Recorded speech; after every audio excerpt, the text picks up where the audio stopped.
ঘরে তিনটি জায়গায় জিন লুকিয়ে থাকে, এক্ষুনি সাবধান, না হলে বিপদ কিন্তু নিশ্চিত। আপনি কি জানেন, আপনি যেখানে বসে রয়েছেন বা যে ঘরে আপনি ঘুমান, আপনি হয়তো ভাবছেন যে আমি একাই রয়েছে, কিন্তু না, আপনার ঘরে লুকিয়ে রয়েছে জিন। ঘরের মধ্যে এমন কিছু জায়গা রয়েছে, খাস করে তিনটি জায়গা, এই তিনটি জায়গাতে লুকিয়ে রয়েছে জিন, যা আপনি কোনোদিনও টের পান না। আপনার চোখের আড়ালেই তারা বসবাস করে। হয়তো আপনি অজান্তেই তাদেরকে বিরক্ত করছেন, আর এটি হতে পারে আপনার এবং আপনার পরিবারের জন্য মহা একটা বিপদ।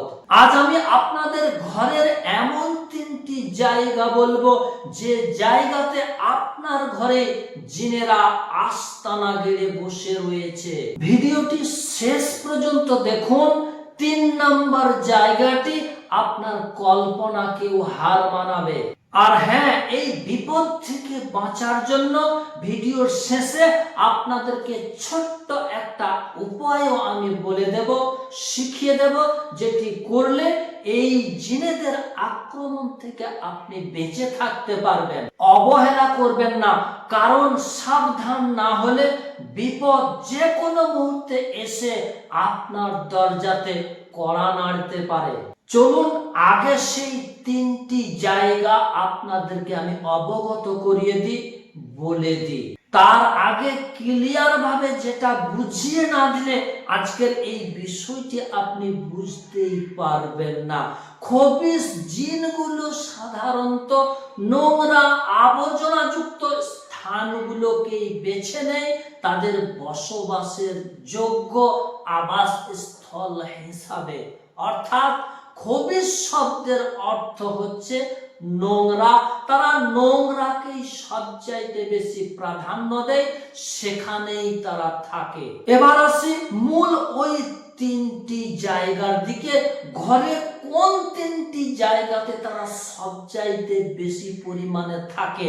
নাম্বার 1, আপনার বিছানাটা যদি নোংরা হয়, অপবিত্র হয়, দিনের পরে দিন নোংরা হয়েই থাকে, তাহলে কিন্তু আপনি নিশ্চিত হয়ে যান আপনার বিছানাতে এসে তারা থাকবে।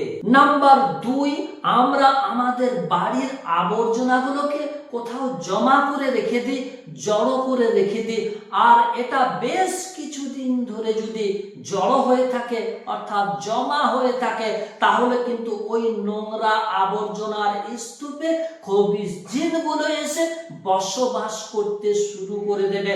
কারণ ওই যে আগেই বলেছি, খবিস জিনেদের পছন্দের স্থান হচ্ছে নোংরা আবর্জনাযুক্ত জায়গা। নাম্বার 3, আমাদের বাড়িতে যে বাথরুম পায়খানা থাকে, ওই পায়খানার রুমে কিন্তু তারা থাকে।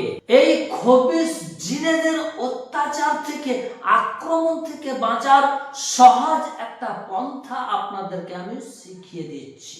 সেটা হচ্ছে, আমরা আমাদের বাড়িটিকে আবর্জনা মুক্ত করে রাখবো, বাড়ির পায়খানা বাথরুমটিকে আমরা পরিষ্কার পরিচ্ছন্ন করে রাখবো, এবং আমাদের বিছানাটিকেও আমরা ক্লিন পরিষ্কার করে রাখবো। এই তিনটি জায়গাকে যদি আমরা ক্লিন পরিষ্কার পরিচ্ছন্ন করে রাখি, তাহলে কিন্তু তারা ওখানে আর থাকার সুযোগটা পাবে না।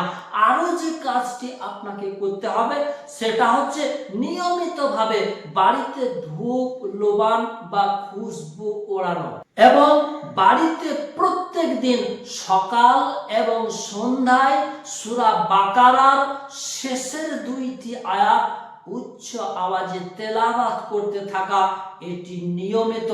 এগুলো যদি আপনি মেনে চলেন, আপনার বাড়ি থেকে ওই সমস্ত খবিস জিনগুলো ভেগে যাবে, দূরে চলে যাবে ইনশাআল্লাহ।